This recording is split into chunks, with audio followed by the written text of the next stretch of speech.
এই জন্য আবু বকর সিদ্দিক ডাক দিয়া বলেন, এই জীবন দিয়া এই জীবনের মধ্যে দুনিয়ার মধ্যে যত বান্দাকে দেখলাম প্রত্যেকটা বান্দা তার জবানের কারণে বিপদে পড়লো। যার জবানের ঠিক নাই তার সম্মানের ঠিক নাই।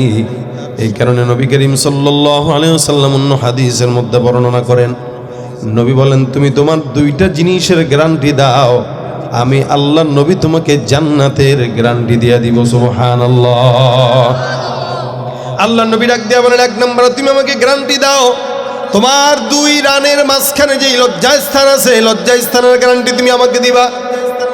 দুই নাম্বার, দুই জলের মাঝখানে যেই জিহ্বা আছে জিহ্বার গ্যারান্টি তুমি আমাকে দিবা। নবী ডাক দিয়া বলেন, যার লজ্জাস্থানের গ্যারান্টি আছে আর জিহ্বার গ্যারান্টি আছে, অর্থাৎ লজ্জাস্থানকে অন্য কোনো জায়গায় ব্যয় করে নাই, বিবি ছাড়া হালাল জায়গা ছাড়া, আর জিহ্বাকে গীবত শিকায়েত পরনিন্দা প্রতিহিংসা মিথ্যা থেকে হেফাজত করে। নবী বলেন, যেই বান্দা আমাকে দুইটা জিনিসের গ্যারান্টি দেয় আমি নবী ওই বান্দাকে জান্নাতের গ্যারান্টি দিলাম। আল্লাহ নবী ডাক দিয়া বলেন, তুমি দুই জিনিসের গ্যারান্টি দাও, আমি তোমাকে জান্নাতের গ্যারান্টি দিব। এই জন্য আবু বকর ডাক দিয়া বলে, সাহাবা, আমি আমার জিহ্বাটাকে ডানে নেই বামে নেই কেন? আমার জিহ্বা দিয়ে আমি পর্যন্ত কোনোদিন উল্টাপাল্টা কথা বলি নাই, বলতেও চাই না। যার কারণে মাঝে মাঝে জিহ্বাটাকে শাসন করে বলি, খবরদার উল্টাপাল্টা কথা বলবা না। কারণ উল্টাপাল্টা কথা যারা বলে তাদের সম্মানও থাকে না, এমনকি কখনো ক্ষমতাও থাকে না। খবরদার কারো গীবত শিকায়েত করবা না। আমার আল্লাহ ডাক দিয়া বলেন, ওয়ালা ইয়াগতাব বা'দুকুম বা'দা, একে অপরের গীবত করবা না। গীবতটা মানে কি? আল্লাহ পাক রব্বুল আলামিন বলেন, আইয়ুহিব্বু আহাদুকুম আইয়াকুলা লাহমা আখিহি মাইতা ফাকারিহতুমু। আল্লাহ পাক ডাক দিয়া বলেন, তোমাদেরকে যদি তোমাদের মৃত ভাইয়ের গোশত দেওয়া হয় তোমরা খাবা? বলে, না না, তোমরা এটাকে অপছন্দ করবা। ঠিক তেমনি ভাবে কেউ যদি গীবত করে শিকায়েত করে, সে যেন তার আপন মৃত ভাইয়ের মরা ভাইয়ের গোশত খাইলো। নাউযুবিল্লাহি মিন যালিক। কত বড় কথা! এই জন্য আল্লাহ পাক রব্বুল আলামিন বলেন, খবরদার কেউ কাউকে ছোট মনে করবা না, খারাপ ভাবে ডাকবা না। ইয়া আইয়ুহাল্লাযীনা আমানু লা ইয়াসখার কওমুম মিন কওমিন আসা আইয়াকুনু খায়রাম মিনহুম ওয়ালা নিসাউম মিন নিসাইন আসা আইয়াকুননা খায়রাম মিনহুম। খবরদার কোনো জাত কোনো জাতিকে ছোট চোখে দেখবা না, কোনো পুরুষ কোনো পুরুষকে ছোট কথা বলবা না, কোনো পুরুষ কোনো পুরুষকে খারাপভাবে তাকাবা না, কোনো নারীও কোনো নারীর দোষ ধরবা না, কোনো নারীও কোনো নারীকে ছোট চোখে দেখবা না। একই ঘরের মধ্যে আপন দুই ভাইয়ের বউ থাকে, এক বউ আরেক বউরে দেখতেই পারে না, আছে না নাই? এই এক বউ আরেক বউরে দেখতে পারে না, যার কারণে স্বামীর সঙ্গে সারাদিন অমুকে এই করছে তমুকে এই করছে। মেয়েদের ভিতরে অনেক বেশি একজন আরেকজনকে ছোট চোখে দেখা আল্লাহ পাক রব্বুল আলামিন নিষেধ করলেন। আল্লাহ পাক নিষেধ করে ডাক দেয়া বলে, হে পুরুষরা, হে নারীরা, শুনে রাখো, তোমরা যাকে ছোট চোখে দেখতেছো, যাকে তোমরা কন্যায়ভাবে দেখতেছো, যাকে তোমরা ছোট মন মানসিকতার মনে করতেছো, হতে পারে যাকে ছোট চোখে দেখলা আল্লাহর দরবারে ওই বান্দার দাম বেশি, তোমার দাম নাই, ঠিক কিনা? আসা ইয়াকুনু খায়রাম মিনহুম, হতে পারে তারা তোমাদের চাইতে উত্তম। ওয়ালা নিসাউম মিন নিসাইন আসা ইয়াকুননা খায়রাম মিনহুম। এ নারীরা, খবরদার, এক নারী আরেক নারীকে খারাপ বলবা না, হতে পারে আল্লাহর দরবারে তারা উত্তম, তোমাদের দাম নাই। ওয়ালা তালমিজু আনফুসাকুম ওয়ালা তানাবাজু বিল আলকাব। মনে রাখবা, একজন আরেক দলকে ইলজাম দিবা না, মিথ্যা অপবাদ দিবা না, তহমত দিবা না, এবং কি কেউকে কেউ খারাপ নামে ডাকবা না। আমাদের দেশের যুবকেরা দেখবেন নাম না দিয়া অন্য কোনো নামে ডাকে। এক বন্ধু আরেক বন্ধুকে ভিন্ন নামে ডাকতে আসে না, এরে পাতলু এদিকায় আছে না? তার মানে যে আছে বলতেছে, কেউ ডাকে নাকি আপনারা? আবার কেউ খবরদার, এটা হাসির কথা না। আল্লাহ পাক বলেন, ওয়ালা তানাবাজু বিল আলকাব, তোমরা লকব দিয়ে কেউ কাউকে ডাকবা না, নাম ছাড়া। মা বাবা যেই নাম রেখেছে ওই নামেই ডাকবা। তবে হ্যাঁ, তুমি যাকে ডাকতেছো সে যদি এটা পছন্দ করে তাহলে সমস্যা নাই। যেমন আমি আমার বন্ধুকে একটা নামে ডাকলে সে খুশি হয়। যেমন স্বামীরা তাদের বিবিকে ডাক দেয়, বিবির নাম মনে করেন একটা, এখন এই বিবির নাম না ধরে ডাকা সে বিবিরে ময়না পাখি বলে ডাক দেয়, অথবা অন্য সোনা পাখি বলে ডাক দেয় না। এটা কিন্তু আবার যুবকেরা প্রেমিকের দিকে নিয়েন না। আমাদের দেশের যুবকেরা এই সমস্ত কাম অকামগুলো বেশি ঘটায়। আর এখন তো ইন্টারনেটের জামানা, এক একজনের মোটামুটি আলহামদুলিল্লাহ 1 ডজন 2 ডজন আছে। ঠিক ঠিক ঠিক বেশি করেন না, কারণ যে ঠিক কইতেছে এর মনে হয় থাকতে পারে, তবে বাস্তবতা এটাই তো না। যুবকদের কথা বলবো কি, 50-55 বছরের মুরব্বী পর্যন্ত পরকিয়া করে ভেঙে যায়। কারণ আছে। মার্কেটে যাবেন, নারীদের চলাফেরা বেশি না কম, নারীদের উলঙ্গপনা বেহায়াপনা বাড়ছে যতদিন থেকে, ঠিক তখন থেকে সমাজের পরকিয়া আর জেনা ব্যভিচার বেড়ে গেছে। আর এই সমস্ত মা বোনদেরকে ঘর থেকে বের করার জন্য একদল লুচ্চা বদমাশরা এরা সবসময় চেষ্টা করে। শিয়াল যেরকম মুরগির স্বাধীনতা চায়, বিড়াল যেরকম মাছের স্বাধীনতা চায়, এদেশের লুচ্চা বদমাশগুলো নারীদের স্বাধীনতা চায়। নারীদেরকে ইসলাম স্বাধীনতা সবচেয়ে বেশি দিয়েছে, আর ওরা স্লোগান দেয় সমান অধিকারের। কিসের সমান অধিকার? আরে ইসলাম নারীকে সমান অধিকার কেন দিবে? ইসলাম তো নারীকে সর্বোচ্চ স্বাধীনতা দেয়, সর্বোচ্চ অধিকার দেয়। এটা নারীরাও বুঝে না যে আমাদেরকে এরা পথের পণ্য বানানোর জন্য পায়তারা করতেছে, না নারীদের বোঝার মতো জ্ঞান নাই। তো ভাইরা আমার, তো সমাজের ভিতরে কোনো নারীকে যেন ছোট মনে না করে, এটা আল্লাহ পাকের আদেশ। এবং কেউ যেন কাউকে লকব ছাড়া না ডাকে। একটা মানুষ যাচ্ছে, তাকে মোটা বলছেন, এটাও একটা গীবত। এটাও কি? আপনি বলবেন ওমা কয় কি, এ মোটা মানুষে মোটা বলবো না তো কি বলবো? আপনি তার সামনে যায় বলেন তো সে খেপবে না? এই মোটা একটা মানুষ মনে করে হুন্ডার পিছনে পড়ছে, আপনি বলেন দেখ যায় রে। মুফাসসিরিন ইকরাম গীবতের অনেকগুলো সংজ্ঞা উল্লেখ করছেন। গীবত শুধু জবান দিয়েই হয় না, চক্ষু দিয়েও হয়। কিভাবে? মোটা যাচ্ছে, আপনি খালি পাশের টারে ঠেলা দিয়ে বলেন দেখছো, এই যে দেখাইলেন, এটাও গীবত। ফেসবুকে একজন আরেকজনের বিরুদ্ধে লেখালেখি করা, এটাও গীবত। কি কথা? এটা কি গীবত? 3 প্রকার। গীবত 3 ভাবে হয়, 3টা নাম হাসান বসরি এটাকে লিখছেন। 1 নম্বর গীবত মানে একটা অপরাধ একটা মানুষের ভিতরে আছে, ওইটা আপনি তার অগোচরে ওইটা নিয়ে আলোচনা করা, এটা কি গীবত। 2 নম্বর ইফক বলা হয় যেটা শুনবেন ওইটাই বলবেন। দোস্ত শুনছো কই? এলাকার চায়ের মোড়ের দোকানের হনুস নাই, চায়ের দোকানের শুনুস নাই। কি বললো? চায়ের দোকান হইল তথ্য সংগ্রহকারী, ওখান থেকে তথ্য সংগ্রহ হয়েছে। এই যে যেটা শুনছে ওটাই বলছে। রাসূল বলেন কাফা বিল মারই কাযিবান আন ইউহাদ্দিসা বিকুল্লি মা সামিআ, মিথ্যাবাদী হবার জন্য এতটুকুই যথেষ্ট, সে যেটা শুনে ওটাই বলে, এটাকে ইফক বলে। 3 নম্বর বুহতান, অর্থাৎ অপবাদ দেওয়া, মানে আপনার ভিতরে এটা নাই কিন্তু আপনার নামে চাপায় দিচ্ছে। আমাদের দেশে মনে করেন চাপায় দিয়া মামলা দেয়, আছে না? এই ছেলে জঙ্গি না, সন্ত্রাস না, তার সন্ত্রাস বইয়া চালায় দেন। এই ছেলে মাদক ব্যবসায়ী না, তার পকেটের ভিতরে এমনি একটা ঢুকাই দিয়া বাস চালান দিয়া দিছে। অপবাদ, মারাত্মক অন্যায় এগুলো। এবং কেউ কাউকে নাম ধরে ডাকা, এটাও গীবত।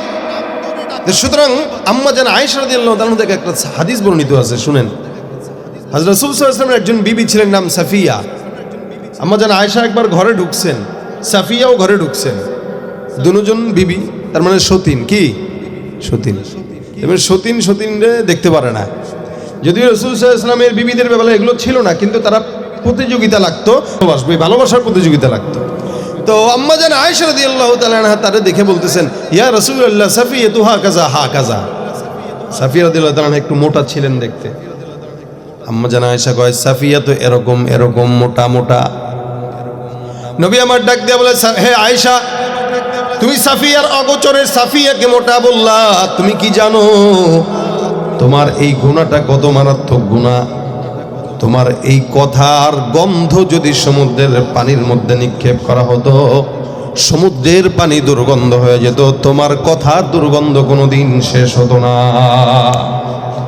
আম্মা জান আয়েশা রাদিয়াল্লাহু তাআলা আনহা ডাক দিয়া বলেন, ইয়া রাসূলুল্লাহ, আমি তো তাকে গীবত করার জন্য বলি নাই, আমি এমনিই বললাম। নবী ডাক দিয়া বলেন, হ্যাঁ, গীবত করার জন্য বলা দরকার নাই।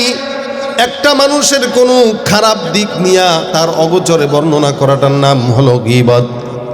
নবী করিম অন্য হাদিসে বর্ণনা করেন, একটা লোক জান্নাতের ঠিকানা পেয়ে আল্লাহর দরবারে কিয়ামতের ময়দানে জান্নাতি হয়ে গেছে।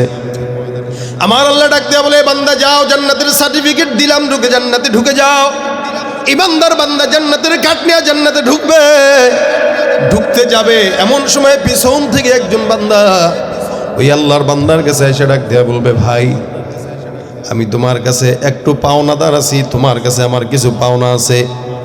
জান্নাতে যাবার আগে বান্দা আমার পাওনাগুলো আমাকে একটু দিয়া যাও।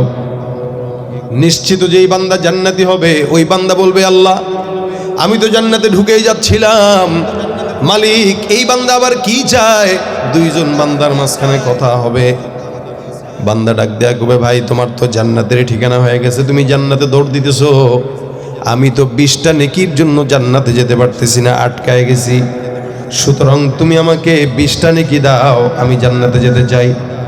20টা নেকি কোন জায়গার থেকে দেবো? আমার তো জান্নাতে যাওয়ার রাস্তা এই হয়ে গেছে, যদি 20টা নেকি দেই কম হয়ে যাবে।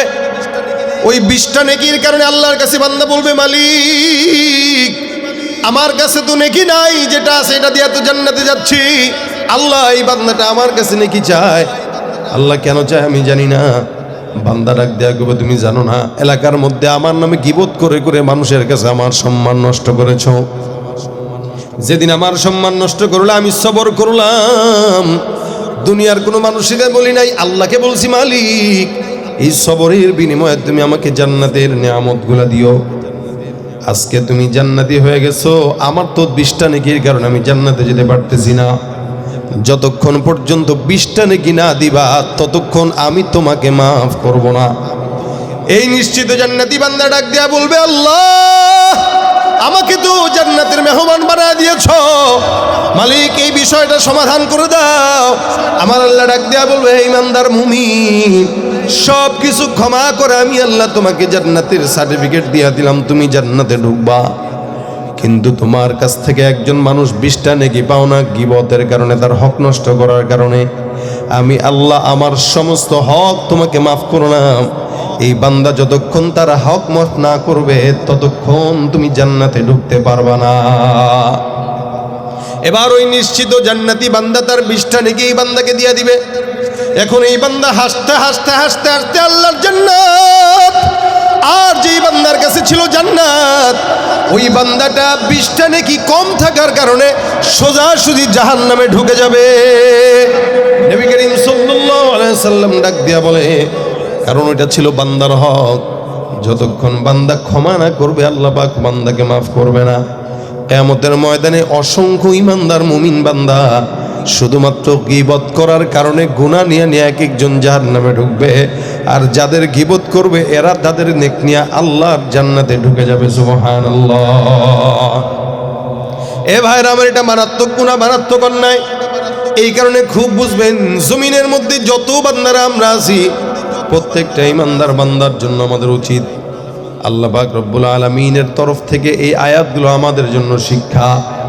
আমার আল্লাহ বলেন, খবরদার খবরদার, ওয়ালা তালমিজু আনফুসাকুম ওয়ালা তানাবাজু বিল আলকাব, কেউ কারো গীবত করবা না, শিকায়াত করবা না, ছোট মনে করবা না। কেউ যদি কারো অন্যায় করে গীবত করে শিকায়াত করে, বলা হয় যে শিকায়াত যার করলো, গীবত যার করলো, ওই গীবতকারী যার গীবত করলো তার সমস্ত নেকগুলো, গুনাহগুলো তার আমলনামায় আসে, আর যার গীবত করলো তার কাছে সমস্ত নেকগুলো চলে যায়।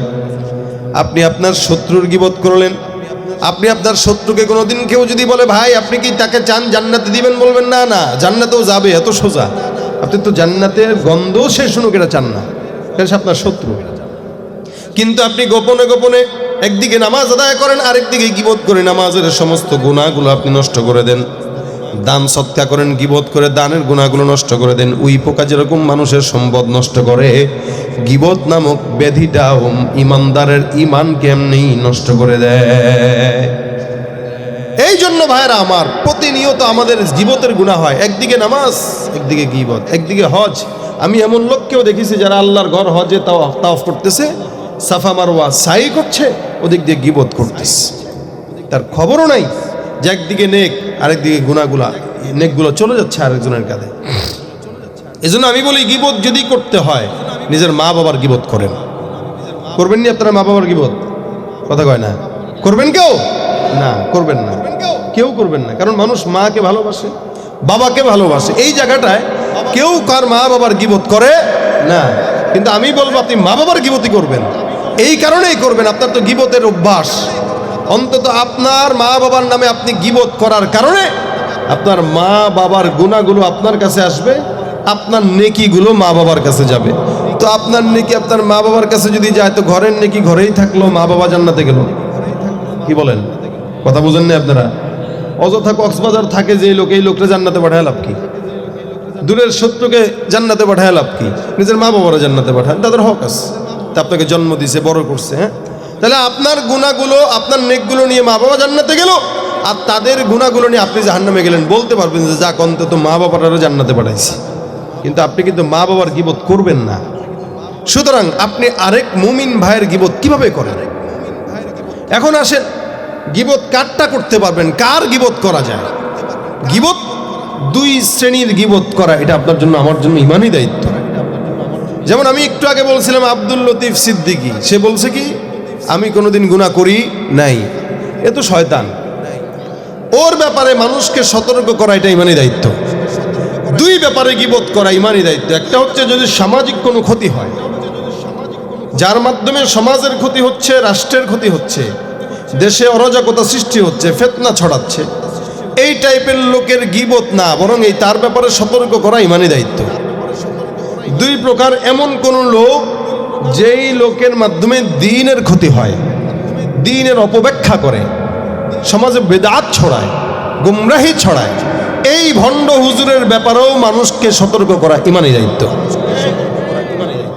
একদিকে যার মাধ্যমে দেশের ক্ষতি হয়, আরেকদিকে যার মাধ্যমে ইমানের ক্ষতি হয়। এই দুই প্রকার মানুষ ছাড়া অন্য কারো গীবত যদি করতে হয়, যদি কিছু বলতেই হয়, সেটাও তো আল্লাহ পাক কেমনে বলা লাগবে বলে দিচ্ছেন না? আল্লাহ পাক বলেন ইন্নামাল মুমিনুনা ইখওয়াতুন ফাআসলিহু বাইনা আখাওয়াইকুম। এ মুমিনের দল, তোমরা একে মুমিন আরেক মুমিন ভাইয়ের দোষ যদি জানো, তোমরা ইসলাহের নিয়তে সংশোধন করে দাও।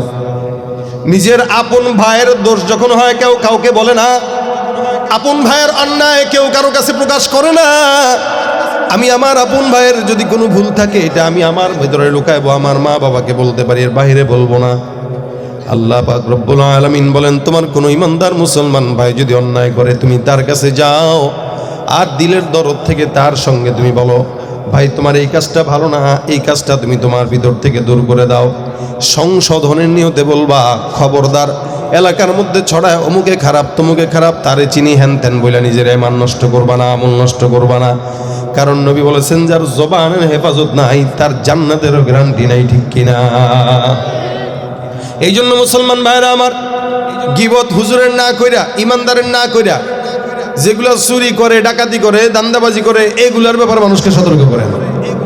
কারণ আমাদের সমাজে চোর বাটপার ধান্দাবাজ ভরে গেছে, আমাদের সমাজে অসৎ ব্যবসায়ী ভরে গেছে, আমাদের সমাজে সিন্ডিকেট ব্যবসায়ী ভরে গেছে, আমাদের এই সমাজে ভণ্ড মাজার পূজারি আছে। যদি বিরোধিতা করা লাগে, তাদের বিরোধিতা করেন।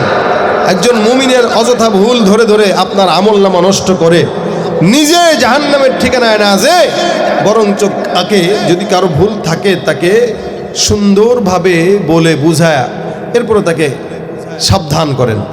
কিন্তু এটা না করে পাড়ায় পাড়ায়, মহল্লায় মহল্লায় অমুকের গীবত তমুকের গীবত করে করে যত ইবাদতগুলো গোপনে গোপনে করতেছেন, সব ইবাদতগুলো আস্তে আস্তে ধ্বংস হয়ে যাচ্ছে।